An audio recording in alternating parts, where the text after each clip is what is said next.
I grew up on the Chesapeake Bay, so you'd think I'd be used to beach houses by now. Salt-stained siding, creaky decks, that damp wood smell.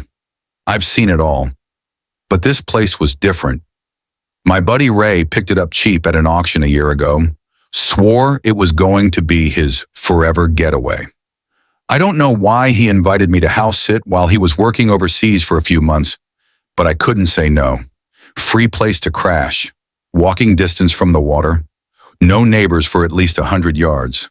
Perfect, right? My own apartment lease was about to end, so the timing worked out. Ray handed me a single key and told me to watch out for leaks since the plumbing was old. That was it. Simple enough. When I pulled up, the place looked straight out of a time warp. 2 stories, battered gray siding, a sagging porch with weeds clawing up the steps. Honestly, it looked abandoned, the kind of place you'd expect to find squatters in. But inside it was surprisingly livable. Dusty, sure, but Ray had kept it stocked with the basics. Paper towels, canned food, even a half-broken TV. That first night, I slept in the upstairs bedroom. It was cold. One of those early spring nights where the wind still bites off the water. I remember lying there, half awake, listening to the waves rolling onto the shore and the old walls settling. I'm used to houses making noise, but something about this one felt different. The floors had a certain resonance. Every time I shifted, I swear it echoed, like a hollow drum beneath the floorboards. I figured it was just cheap construction and forgot about it. Over the next week, I settled into a routine. Wake up, make instant coffee, walk along the beach, then come back and pick away at freelance work on my laptop. In the evenings, I'd kill time playing guitar on the porch or trying to get the TV to work. There was no Wi-Fi, so I had a lot of time to think. That's when the weird stuff started.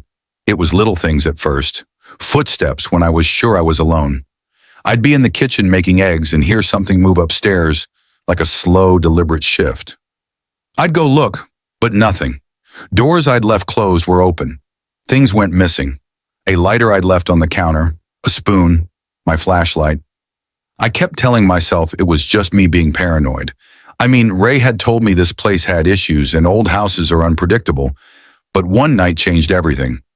I was halfway through a lukewarm shower, scrubbing shampoo out of my hair, when the power went out. Total darkness, the water slowing to a trickle.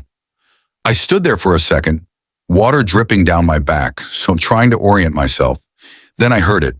A voice. It wasn't coming from inside the bathroom, but below it. Faint, muffled, echoing through the floorboards. I thought I was imagining it, but then it spoke again. A single word, so quiet I could barely make it out. Help! I froze. My hands started to tremble. I turned off the water, held my breath, and listened. There it was again, clearer this time and even closer. Help me. My mind raced. Who the hell could be down there? Was there a crawl space? A basement? I grabbed a towel, wrapped it around my waist, and carefully stepped into the pitch-black hallway. The emergency flashlight I kept in my backpack was missing. Of course it was. So I had to use my phone's weak flashlight instead. The floor was freezing under my bare feet as I crept down to the first floor, trying to locate the voice. Help! It said again, this time so loud I felt it in my chest. It was coming from under the floor.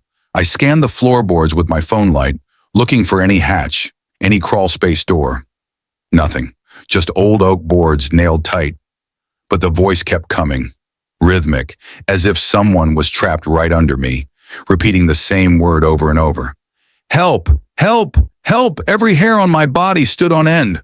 I should have run. I should have left the house and called the cops. But something made me stay. Maybe I was too terrified to move. Maybe it was some twisted curiosity. I don't know. I grabbed a hammer from Ray's tiny toolbox and started prying up the boards near where the voice was loudest. The nails squealed as I pulled them free. One by one, the planks came loose until I had a hole big enough to shine my light through. What I saw made my stomach drop.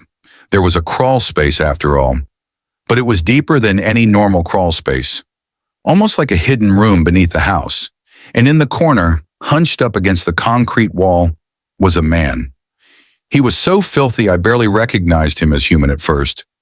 more like a pile of rags. His skin was caked in grime, hair matted, eyes wide and wild.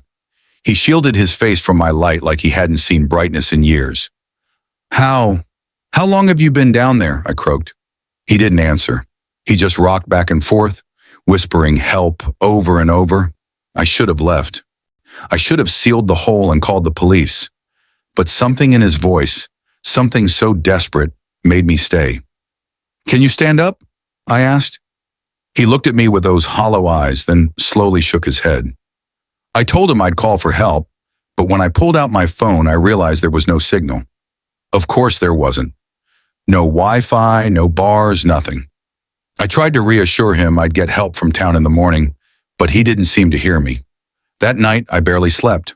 I lay awake on the couch listening to him down there. He didn't scream or cry or talk, just that steady rhythmic rocking, like a metronome in the dark. At sunrise, I grabbed my keys and drove into town as fast as I could. There was a tiny police station about 15 minutes inland.